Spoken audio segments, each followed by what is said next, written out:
The evacuation was chaos in motion.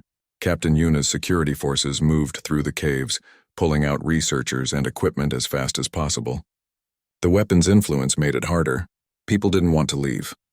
They wanted to stay and study the ship, or they were too afraid to move, or they simply couldn't think clearly enough to understand the danger. Dr. Minho moved with them, using his meditation techniques to help people regain control of their thoughts. It was working slowly. The human mind's flexibility was proving to be an advantage. Where other species might have been completely overwhelmed, humans could adapt and resist. Daijun coordinated from the command center on the surface. He had 37 minutes. 37 minutes to evacuate hundreds of people from a cave system kilometers deep. It wasn't enough time. "We need more help," he said. Ambassador Quan had an idea. The Kelthrons. "They have advanced transportation technology. If we explain what we're doing, they might assist." It was a risk. The Kelthrons had threatened to destroy the planet, but they had also promised to wait 72 hours. Maybe there was honor in that promise. Maybe they would help. Quan made the call. The Kelthron ambassador listened to the plan in silence. "You intend to create a pocket dimension?" the translator finally said. "This is advanced quantum mechanics. Beyond human capabilities, the ship has the technology built in," Quan explained. "The Varanthi designed it. We're just activating it." Another long pause. "Then, we will help. Not because we trust you, but because your plan is sound. It is what we would have attempted if we possessed such technology. We are sending transport ships to the cave entrance now."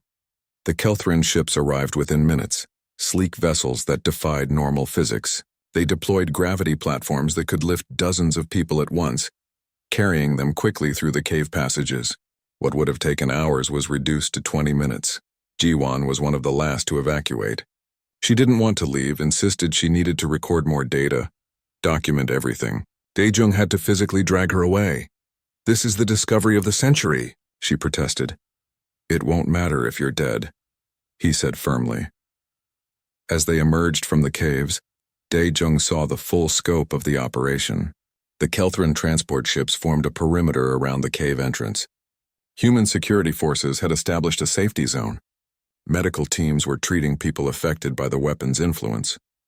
Even the civilian population had mobilized, helping in whatever ways they could. It was messy and improvised and typically human. And it was working.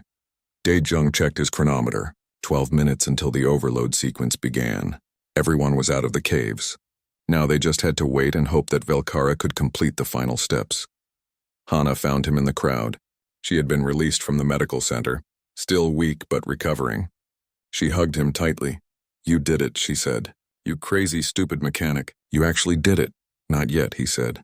"We still need the pocket dimension to form correctly. If it fails, the weapon will be released fully. We'll have maybe seconds before it consumes the entire planet." Always so optimistic, Hana said, but she was smiling. 10 minutes passed, then 11. The cave entrance began to glow with a strange blue light.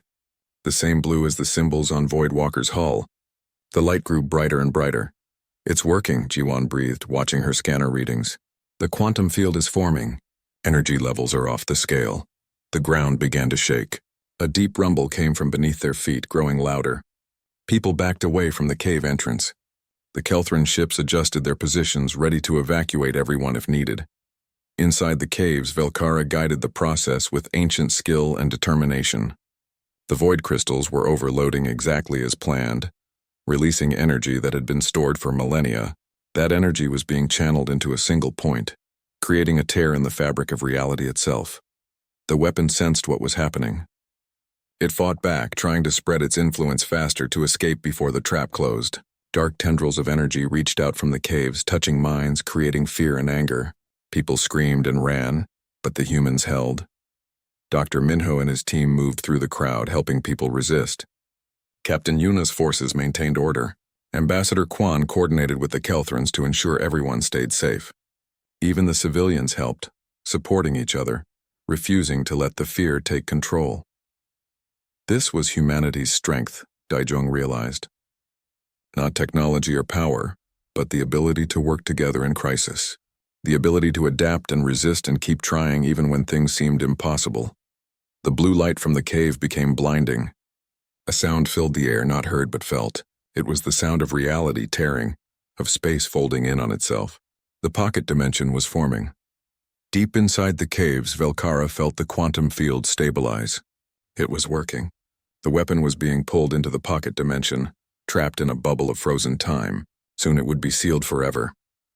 "Thank you," Velkara's consciousness whispered across the void. "Thank you for letting me finish my duty. Thank you for remembering the Varanthi. May your species grow and thrive as we once did." Then the collapse began. The quantum field folded in on itself, taking the weapon and the ship with it. For a single instant, two realities occupied the same space. Then the pocket dimension separated from normal space entirely, and Voidwalker was gone. The cave entrance collapsed with a thunderous roar. Rocks and crystal fell inward, sealing the passage completely. The blue light vanished. The strange sound stopped. The weapon's influence disappeared like a nightmare fading in morning light. Everyone stood in stunned silence. Then someone started clapping. Someone else joined in. Soon the entire crowd was cheering and crying and hugging each other. They had survived. The planet was safe. The weapon was contained. The Kelthran ambassador approached Daejung. Its insect features were impossible to read, but its translator spoke with something that might have been respect. "You succeeded where many others would have failed," it said. "The Kelthrans acknowledge human capability. We will report this to our High Council. Perhaps our species can work together in the future." "I'd like that," Daejung said, though he was exhausted and barely standing. The days that followed were a blur. Scientists from a dozen species arrived to study the collapsed cave.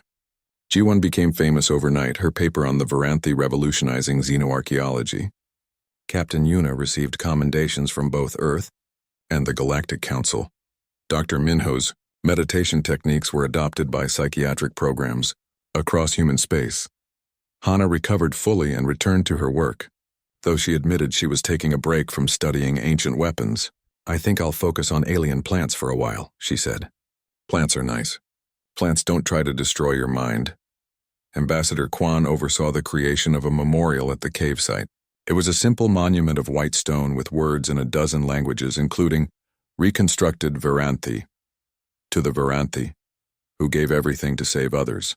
To Velkara, who watched over the darkness for 4,000 years. To Youngsu, who warned us from beyond death, and to all who sacrifice for the safety of others. Let no one disturb this ground. Let everyone remember their courage. Daejung attended the dedication ceremony but didn't give a speech. He wasn't good with words. Instead, he stood quietly and thought about Velkara, about the weight of duty carried for millennia. He hoped the ancient captain had finally found peace. The galaxy moved on as it always did. Trade routes reopened. Tourist ships returned to Epsilon Carineva 4, though the caves were now permanently closed. Life returned to normal, or as normal as life ever got in a galaxy full of wonders and dangers. 3 months after the incident, Daejung returned to his repair station in the outer colonies. His boss was angry about the extended vacation, but less angry when Daejung showed him the commendation from Earth and the consulting contract for ancient technology recovery. "Fine," his boss grumbled. "But you're still fixing the Henderson cargo hauler." "It's been waiting for weeks." Daejung smiled and got to work. It felt good to be back with machines he understood, problems he could solve with a wrench and some wire. But he kept one item from his adventure, a small crystal from the cave, dark and mysterious. It sat on his workbench, a reminder of everything that had happened. Sometimes, late at night when the station was quiet, he thought he could hear a voice in his mind. Not words, but a feeling. Gratitude and peace from somewhere beyond normal space, from a consciousness that had finally completed its mission. Hana visited him a month later, bringing food and gossip from the university. "You're famous. You know," she said, unpacking containers of homemade noodles. "Students are writing papers about the mechanic who saved the galaxy. They're making you sound like some kind of hero." "I'm not a hero," Daejung said around a mouthful of noodles. "I just fixed a broken machine. That's what I do." "You fixed a 4,000-year-old alien machine that was leaking a reality-warping weapon, and you did it by creating a pocket dimension through quantum field manipulation. That's slightly more impressive than replacing a fuel pump. It's all just machines. Varanthi machines work the same as human machines, just more complicated. You figure out what's broken, you find a way to fix it." He paused, though I admit this one was a bit trickier than usual. The moment Dae-jung fully interfaced with Voidwalker, the physical world disappeared. He found himself standing in a space that existed somewhere between thought and reality. Around him stretched corridors of light and shadow, constantly shifting, never quite solid. "Where am I?" he asked. "Inside my memory core," Voidwalker's voice answered from everywhere and nowhere. "Here, time moves differently. What feels like days to you will be seconds outside." Dae-jung walked forward through the strange corridors. As he moved, he began to see things, not with his eyes, but directly into his mind.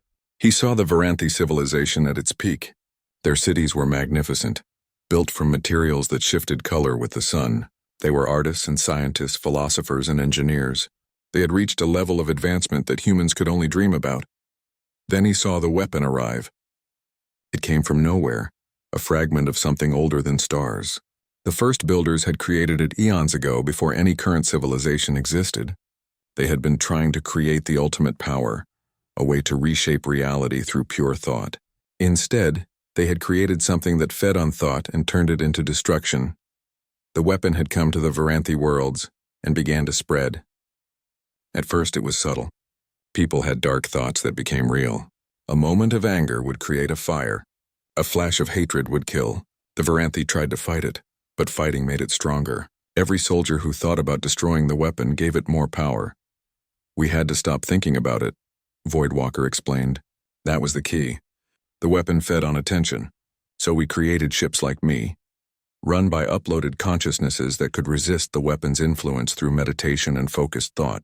We gathered the fragments and prepared to hide them forever. But it cost everything," Dae-jung said, understanding. He could see it now. The Varanthi had sacrificed their civilization, their future, their very existence to save others from the weapon. Yes. By the time we contained all the fragments, too few of us remained. Our worlds were broken. Our people were scattered. We faded away. There was deep sadness in the AI's voice, but we saved countless others. That was enough. Dae-jung continued walking through the memory corridors. He saw other things too, echoes of previous visitors to the ship. Over the millennia, a few explorers had found Voidwalker. Some had tried to take the weapon. They had died instantly, consumed by their own ambitions. Others had tried to understand it. They had gone mad. One echo was stronger than the others. It appeared before Dae-jung as a semi-transparent figure, a young human man in explorer gear. "I'm Young-soo," the figure said. "Or I was. I was a researcher. I found this ship about 50 years ago." I touched the weapon directly. "Don't do what I did." "What happened to you?" Dae-jung asked. "The weapon consumed me, but Voidwalker saved my consciousness, trapped it here to serve as a warning. I exist between life and death, between thought and nothing." Young-soo's echo flickered. "The weapon cannot be destroyed. It cannot be used. The only solution is eternal containment. But the ship is dying." "I know," Dae-jung said. "That's why I'm here. To find another way." "There is no other way. There's always another way. I just have to find it." Dae-jung moved deeper into the ship's systems. He began to understand its structure, how it worked. The Varanthi had built it like a cage within a cage within a cage. Multiple layers of containment, each powered by void crystals. The crystals were quantum batteries, storing energy in a state between existence and non-existence. But the crystals were failing. After 4,000 years, their quantum states were collapsing. Once they failed completely, the weapon would be free. Dae-jung studied the system with his mechanic's eye. The design was brilliant but complex, maybe too complex. The Varanthi had overthought it, adding layers of redundancy and fail-safes. That was their way. But sometimes the simplest solution was best. He saw something the Varanthi hadn't considered. The containment system was designed to last forever, but forever was impossible. Instead of trying to make it last forever, what if they changed the approach? What if they moved the weapon outside of normal time and space entirely? "A pocket dimension," Dae-jung said aloud. "We create a bubble of reality separate from our universe, put the weapon inside and seal the entrance. It wouldn't need constant power because it wouldn't be in the same flow of time." Voidwalker was silent for a long moment. The Varanthi considered this. "The technology exists within my systems, but creating such a pocket dimension requires an enormous amount of energy all at once. We would need to overload the remaining void crystals, then channel that energy into a single quantum collapse. Can it be done? Yes, but the overload would be catastrophic. The ship would be destroyed, and someone would need to guide the collapse manually. maintaining the quantum field until the pocket dimension stabilized. Another pause. They would be trapped inside with the weapon. Daejung understood. It was a one-way trip. Someone had to stay behind. Can you do it? He asked the AI. No, my programming prevents self-termination. I was designed to watch over the weapon forever. I cannot willingly destroy myself even for a good reason. It is my greatest limitation. Then I'll do it. You would die. Everyone dies eventually. At least this way means something. Daejung thought about Hana, about all the people on Epsilon Carinae IV, about the millions of worlds that would be safe if he succeeded. How do we start? Youngsu's echo appeared again.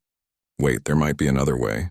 Voidwalker, you said your programming prevents self-termination, but what if someone restored your original Varanthi programming before the restrictions were added?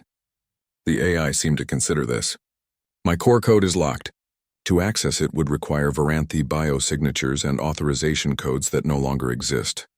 But I have fragments of Varanthi genetics in my echo, Youngsu said. I absorbed them when the weapon consumed me. And Daejung is connected to you now. If we combine our access, we might be able to reach the core code. It was a slim chance, but it was better than nothing. Daejung looked at the ghost of Youngsu and nodded. Let's try. What followed was complex and painful. Daejung had to open his mind completely to both the AI and the echo. He felt Youngsu's memories flood into him, the terror of being consumed by the weapon, the loneliness of existing as a ghost for decades. He felt Voidwalker's immense age and weariness, thousands of years of vigilance and duty. Together they dove into the AI's core programming. It was like swimming through an ocean of code, searching for a single grain of sand. The Varanthi language was mathematical and musical at once. Daejung didn't understand it, but he could feel it. He could sense its patterns. There, deep in the oldest sections of code, the original captain's consciousness locked away but not deleted. The Varanthi captain who had volunteered to become Voidwalker. Help me, Daejung called out to that buried consciousness. I know you're still in there. Wake up. For a moment nothing happened. Then a new presence stirred within the ship's systems. It was ancient and tired and filled with purpose. I am Velkara, the original consciousness said, captain of the prison ship. I remember now. I remember everything. Your containment is failing, Daejung said. We found a solution, but it requires you to let go. To end your mission by completing it. Velkara's consciousness touched Daejung's mind gently. A human. How strange. How wonderful. Your species didn't exist when I began this voyage. You are proof that my sacrifice mattered, that others had time to grow and thrive. Will you help us? Yes, I have watched for so long. I am ready to rest. Show me what needs to be done. Together they began planning the final act. They would overload the void crystals, create the pocket dimension, and seal the weapon away forever. Velkara would guide the process from inside, maintaining the quantum field until it stabilized. Then both the weapon and the ship would exist outside of normal reality, trapped in a bubble of frozen time. How long will I have? Daejung asked. In the real world? My calculations show 37 minutes, Velkara said. It will take that long to transfer all necessary energy to the void crystals. Then the overload sequence will take 9 minutes. You must disconnect before then and evacuate everyone from the caves. Can you do it alone? I must. This is my purpose. My final duty. Velkara's presence felt warm and sad and determined. Thank you for waking me. Thank you for letting me finish what I started. Daejung prepared to disconnect. Before he did, Youngsu's echo approached him one last time. Tell my family I'm sorry I disappeared, Youngsu said. Tell them I helped save everyone. I will. And Daejung? Don't feel bad about surviving. That's what the Varanthi wanted, for others to live and grow and have futures. Honor that by living well. Then Daejung was pulled back into his body. He gasped and stumbled backward from the ship. Ji-won caught him. How long was I in there? He asked. 47 seconds. It had felt like days. Time truly was different inside the AI's consciousness. Daejung looked at Ji-won with urgent eyes. We have a solution, but we need to evacuate everyone from the caves.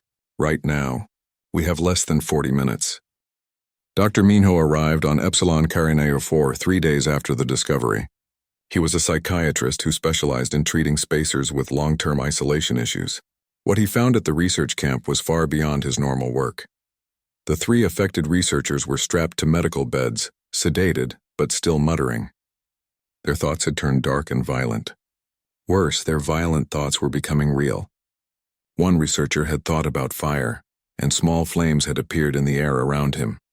Another had imagined crushing something, and the equipment near her bed had crumpled like paper. "This isn't psychological," Dr. Minho said after examining them. "This is something affecting reality itself." "The weapon," Daejung said.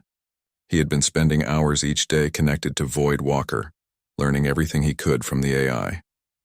"It feeds on thought, specifically on negative emotions, fear, anger, hatred. It takes those thoughts and makes them physical." Jiwon looked up from her research console. "The Varanthi records I've been translating confirm it. They called it the Mind Eater, a weapon created by something they called the First Builders, a civilization that existed before the Varanthi. Before anyone!" The situation was getting worse by the hour. The weapon's influence was spreading beyond the cave. People in the research camp were having nightmares. Arguments broke out over nothing. 2 security officers had gotten into a fistfight, and the effect was expanding outward like a ripple in a pond. Hana was hit particularly hard. As a scientist, her mind was naturally curious and active. The weapon seemed to latch onto that curiosity and twist it. She became obsessed with understanding how the weapon worked. She stopped sleeping, stopped eating, just studied data and sketched diagrams. Daejung found her in her quarters at 3 a.m, surrounded by papers covered in frantic writing. "Hana, you need to rest," he said gently. She looked at him with wild eyes. "Don't you see? This is the greatest discovery in human history. A technology that turns thought into matter. If we could understand it, control it, we could reshape reality itself. It's not meant to be understood. It's meant to be contained. The weapon is affecting you. Or maybe it's opening my eyes," she snapped. "Maybe I'm finally thinking clearly for the first time." Daejung had to call for help. Dr. Minho sedated her and she joined the other affected people in the medical center. Watching his sister strapped to a bed, mumbling about impossible equations, broke something in Daejung's heart. Meanwhile, the situation outside was becoming critical. The Kelthran delegation had arrived. The Kelthrans were an advanced species, tall and insect-like, with technology far beyond human capabilities. Their ambassador, a being with 6 legs and a translator device on its thorax, delivered an ultimatum. This weapon destroyed the Varanthi. The translator spoke in flat, emotionless human words. "It has destroyed 17 other civilizations. Our ancestors fought the First Builders and barely survived. We know what this weapon can do. You must surrender it to us for destruction, or we will destroy this planet to ensure it never spreads." Ambassador Quan, representing Earth's diplomatic corps, tried to negotiate. He was a calm man with decades of experience, but even he looked rattled by the Kelthran threat. "You're talking about destroying an entire planet," Quan said. "There are millions of people here. Surely we can find another solution." "There is no other solution," the Kelthran ambassador said. "You do not understand. If this weapon's influence spreads beyond this system, it will not stop. It will spread from mind to mind, from world to world. Entire sectors will fall. Better to sacrifice one planet than lose thousands." Captain Yuna refused to order an evacuation. "This is human territory. We don't surrender to threats. We find solutions, but what solution was there? The weapon couldn't be destroyed. The Varanthi had tried and failed. It couldn't be used. Anyone who tried would be consumed by it, and it couldn't stay where it was because the containment was failing." Daejung spent more time with Voidwalker, desperate for answers. The AI had been alone for so long, thousands of years of isolation, watching and waiting. It had known this day would come. It had prepared for failure. "I was the captain," the AI told him one day. Its voice in his mind had become clearer as they communicated more. "I volunteered to upload my consciousness to become the ship's mind, to watch over the weapon forever, but I am failing. My systems decay. My memory fragments. I cannot hold much longer." "There must be something we can do," Daejung said. "The Varanthi tried everything. The weapon cannot be unmade. It is woven into the fabric of reality itself. The only solution was containment. But containment requires constant power, constant vigilance. Then we give you new power. Human technology is different from Varanthi technology. Maybe we can find a way." "Perhaps," the AI said, but it sounded doubtful. The weapon's influence continued to spread. Now it reached the nearest city, 50 kilometers away.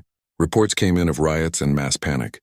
People were seeing things that weren't there, or making things appear through thought alone. The local government was losing control.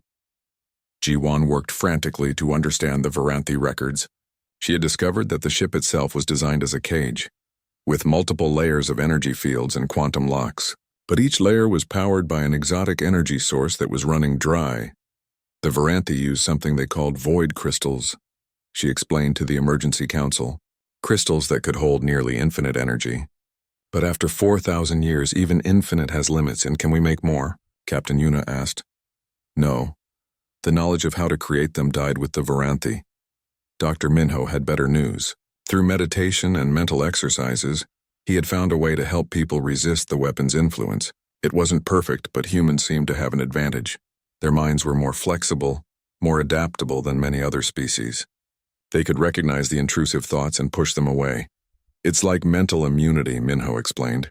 The more someone practices, the better they get at resisting. It's not foolproof, but it's something. This gave Dae-jung an idea. If humans could resist better than other species, maybe a human could do what needed to be done. Maybe a human could enter the ship fully, interface with its systems completely, and find a solution from the inside. It was dangerous. Voidwalker warned him that a full interface could trap his consciousness forever, or drive him insane, or simply kill him. But Dae-jung was a mechanic. He understood machines. He understood systems, and he had always been good at fixing things that seemed unfixable.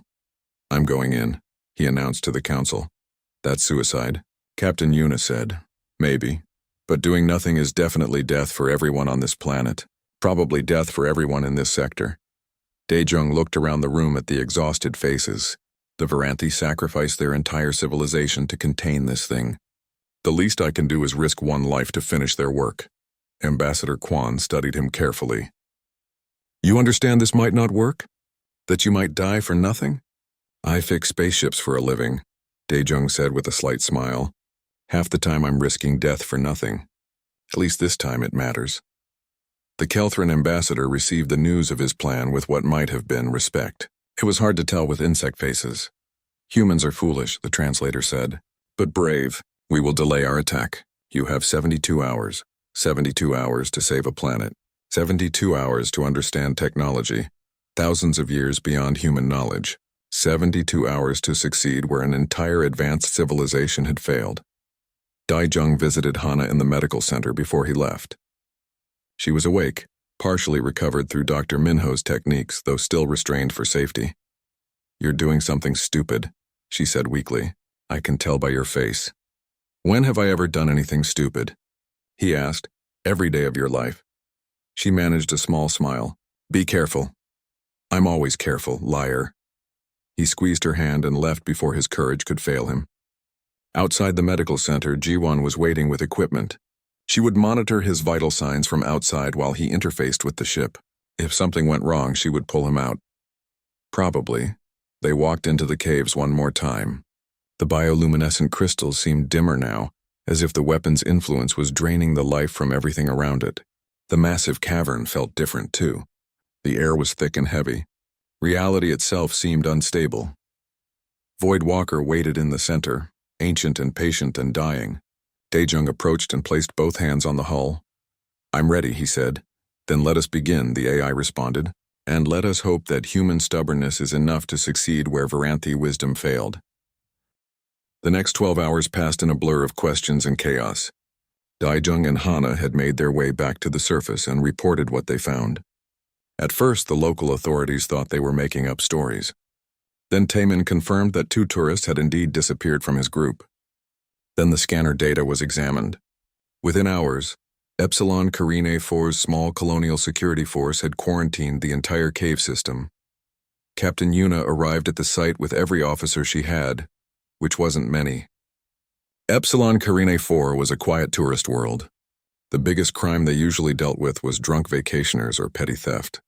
An ancient alien spaceship was somewhat outside their normal operations. Dae-jung sat in a temporary command tent that had been set up near the cave entrance. His hand still tingled where he had touched the ship. He kept flexing his fingers, expecting something to feel different, but everything seemed normal. Almost normal. Sometimes when he closed his eyes, he saw those images again. The burning stars. The screaming planets. Tell me again exactly what happened, Captain Yuna said. She was a serious woman in her 40s with gray hair and tired eyes. She had been asking him the same questions for hours. I touched the hull, Daejung said patiently. The symbols lit up. There was a sound. Then I saw things. Bad things? What kind of bad things? Destruction, death, civilization's ending. He paused. I think it was a warning. Before Yuna could ask another question, someone entered the tent. It was a woman in her 30s wearing the emblem of the University of New Seoul. She had intelligent eyes and moved with purpose. I'm Jiwon, she said without preamble, xenoarchaeologist. I was on the next planet over when I got the emergency call. Show me everything, they showed her. The scanner readings. The photographs Hana had taken. The video footage from their helmet cameras. Jiwon studied everything in silence, her face growing more excited with each piece of evidence. This is incredible, she finally said. Based on the crystal growth patterns and the hull decay rate, I estimate this ship is approximately 3,718 years old. The tent went quiet. That's impossible, Captain Yuna said. The oldest known alien artifacts are barely 1,000 years old. Which is why this is incredible, Jiwon said. This ship predates every known civilization in this sector. The design doesn't match any species in our databases. She looked at Daejung. You said you saw something when you touched it? Daejung nodded slowly. I need to examine the ship directly, Jiwon said, and you need to come with me. If the ship responded to you, it might respond again. That was how Daejung found himself walking back into the caves. This time with a full security escort and enough lighting equipment to turn the darkness into day. Hana came too, refusing to be left behind. Jiwon walked beside them, constantly scanning and taking notes. When they reached the massive cavern, Jiwon stopped and stared. Even with all her training and experience, seeing the ship in person left her speechless. It sat there like a sleeping giant, ancient and terrible and beautiful all at once. They approached carefully. The symbols on the hull were still glowing faintly, that same deep blue pulse. Jiwon took readings from every angle, muttering to herself in technical language that Daejung didn't understand. The energy signature is stable but active, she said. Whatever power source this ship uses, it's still functional after nearly 4 millennia. That alone is worth decades of research. What about the species that built it? Hana asked. Do you recognize the symbols? Jiwon leaned closer to examine the hull markings. Yes and no. These patterns are similar to fragments we found from a species called the Varanthi, but we only have pieces of their history. A few ruins, some broken tablets. Most scientists thought they were myths. Now, she touched the hull gently. Nothing happened. It only responds to him, Hana said, nodding at Daejung.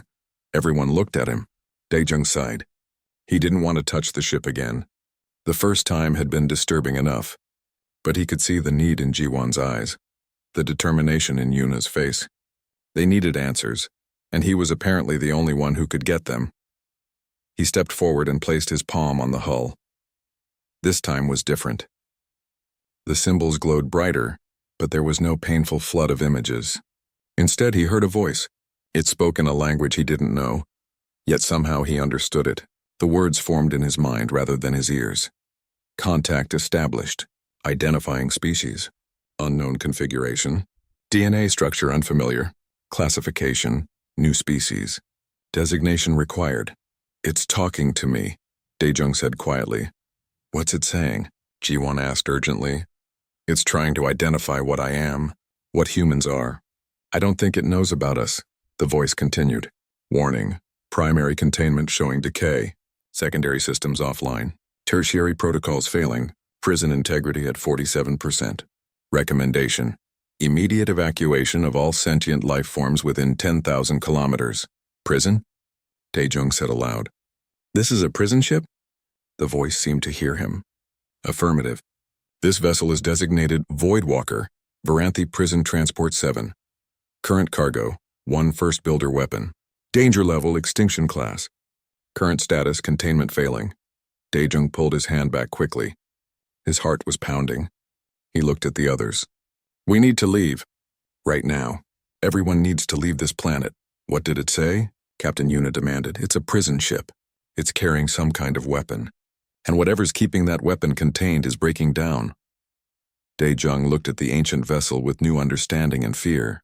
This thing has been buried here for thousands of years, keeping something terrible locked up, and we just woke it up. That night, Dae-jung couldn't sleep. He lay in his temporary quarters at the research camp and stared at the ceiling. Every time he closed his eyes, he saw more images. Not from his memories, but from somewhere else. From the ship. From the AI that called itself Void Walker. He saw the Varanthi. They were tall beings with 4 arms and crystalline skin that reflected light in rainbow patterns. He saw their civilization at its height. Beautiful cities that floated in the air. Art and science combined in ways humans had never imagined. Then he saw their end. Something had come to their worlds. A weapon that turned thought into destruction. The more they tried to fight it, the stronger it became. Their scientists had worked desperately to contain it, to stop it. In the end, they had succeeded, but at a terrible cost. They had put the weapon fragment into prison ships and sent those ships to the emptiest, most distant corners of the galaxy. The Varanthi had sacrificed their entire civilization to save others from the weapon's power, and Voidwalker was one of those prison ships. Dae-jung sat up, sweat on his forehead. He understood now. The ship wasn't just talking to him. It was sharing its memories, trying to make him understand the danger. The Varanthi were gone, extinct for nearly 4,000 years, but their final mission continued. His communicator buzzed. It was Ji-won. You need to come to the command center, she said. Her voice was tight with worry. We have a problem. A big one. When Dae-jung arrived, he found the command center in chaos. Captain Yuna was arguing with someone on a video screen. Ji-won was studying data with a horrified expression. Hana sat in a corner, her face pale. What happened? Dae-jung asked. Ji-won turned to him. 3 researchers went into the cave to collect more data. They started acting strange, violent. They're having thoughts they can't control. Thoughts about hurting people. One of them tried to smash the equipment. We had to restrain them. It's the weapon, Dae-jung said quietly. It's starting to leak. The ship said containment was failing. There's more, Captain Yuna said grimly. We detected ships entering the system. Multiple ships. Different species. Word got out about the discovery. Everyone wants a piece of an ancient Varanthi vessel. She looked at Dae-jung. And some of them aren't friendly. Dae-jung stood at the entrance of the cave and wondered if this vacation was a mistake. He had spent 7 years fixing broken spaceships in cold repair stations scattered across the outer colonies. 7 years of grease-stained hands and sleepless nights. His sister Hana had practically dragged him to Epsilon Carinae IV, promising him rest and beauty beyond imagination. Now he was about to walk into a dark cave with 20 other tourists. The guide, a cheerful man named Taemin, waved his glowing staff at the group. He wore the bright orange uniform of the Epsilon Tourism Board and smiled like someone who truly loved his job. Dae-jung found it suspicious. Nobody loved their job that much. Welcome, welcome, Taemin said. Today you will see the most beautiful bioluminescent caves in known space. The crystals here have been growing for millions of years. The light they produce is completely natural and safe for all species. Hana squeezed Dae-jung's arm with excitement. She was an exobiologist, someone who studied alien life. And this was exactly the kind of thing that made her happy. Dae-jung preferred things that made sense. Machines made sense. Caves full of glowing rocks did not. The group entered the cave system. Almost immediately the world transformed. Blue and green lights pulsed from the walls like heartbeats. Purple crystals hung from the ceiling, dripping with luminescent water. It was beautiful, Dae-jung admitted to himself, though he would never say it out loud. Hana would never let him forget it. They walked deeper into the caves, following Taemin through narrow passages and across small underground streams. The other tourists took pictures and gasped at every new chamber. Dae-jung walked with his hands in his pockets, trying to enjoy the moment but feeling restless. His mind kept wandering to the cargo ship he had left half-repaired back at the station. The owner would be angry when he returned. That thought made him smile a little. Then his pocket scanner beeped. Dae-jung frowned and pulled out the small device. He always carried it, a habit from years of work. The scanner detected metals and energy signatures, useful for finding problems in ship hulls. Right now it was showing something strange.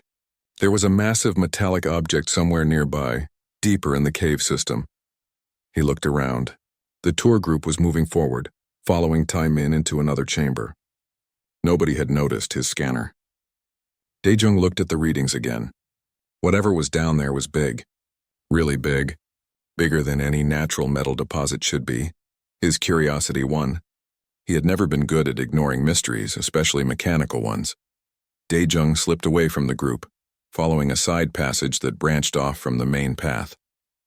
The bioluminescent light grew dimmer here. He pulled out a flashlight and kept his eyes on the scanner. The signal was getting stronger. Dae-jung, where are you going? He turned to find Hana hurrying after him, her face worried. There's something down here, he said, showing her the scanner. Something metal. Something huge. Hana looked at the readings and her eyes widened. As a scientist, she understood what the numbers meant. That's impossible.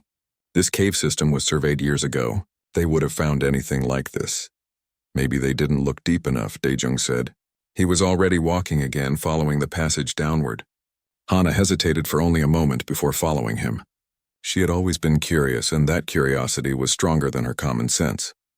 The passage grew narrower and the air grew colder. They had to climb over fallen rocks and squeeze through tight spaces. Dae-jung's flashlight beam cut through the darkness, reflecting off crystal formations that grew stranger the deeper they went. These crystals were different from the ones on the tourist path. They were darker, almost black, and they didn't glow with friendly light. Instead, they seemed to absorb the light from his flashlight. Then the passage opened up. Dae-jung and Hana stood at the edge of a massive cavern so large that his flashlight couldn't reach the far walls. But he didn't need the flashlight to see. In the center of the cavern, half buried in crystal formations, was a spaceship. It was enormous, easily 300 meters long. The hull was dark and covered in strange geometric patterns that seemed to shift when he looked at them directly. Crystals had grown around it and through it, as if the ship had been here for so long that the cave itself was trying to consume it. The design was unlike anything Dae-jung had ever seen, and he had seen ships from dozens of different species and manufacturers.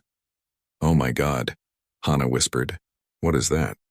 Dae-jung approached slowly, his mechanic's mind already analyzing what he saw. The hull material was unknown. The engine configuration made no sense according to modern physics. The symbols carved into the metal were not in any language he recognized. This ship was old. Not just old. Ancient. "We need to report this," Hana said, but her voice was distant. She was already taking pictures with her handheld computer, her scientific training taking over. Dae-jung walked closer to the ship. Up close, he could see that some of the symbols were glowing very faintly, a deep blue color that pulsed like a dying heartbeat. His scanner was going crazy now, showing energy readings that fluctuated wildly. The ship still had power. After all this time, buried in a cave on a distant planet, the ship still had power. He reached out and touched the hull. The moment his fingers made contact, everything changed. The symbols flared bright blue, so bright that Dae-jung had to close his eyes. A sound filled the cavern, a deep harmonic tone that he felt in his bones rather than heard with his ears. The crystals around the ship began to vibrate and glow. Hana screamed his name, but the sound was distant, drowned out by the harmonic tone. Dae-jung tried to pull his hand back but couldn't. His palm was stuck to the hull as if magnetized. Images flooded his mind. Stars burning, planets cracking apart, civilizations turning to dust, screaming that lasted for centuries. Then, as suddenly as it started, it stopped. Dae-jung stumbled backward, gasping. His hand was free. The symbols on the ship still glowed, but dimmer now. The harmonic tone had faded to a low hum that vibrated through the cavern floor. Hana grabbed his shoulders. "Are you okay? What happened?" Dae-jung looked at his hand. It looked normal. It felt normal. But he knew something had changed. The ship had recognized him. It had been waiting for someone to touch it, to wake it up, and now it was awake. "We need to leave," he said quietly, "right now." But even as he said it, he knew it was too late. Whatever they had awakened, it wasn't going back to sleep.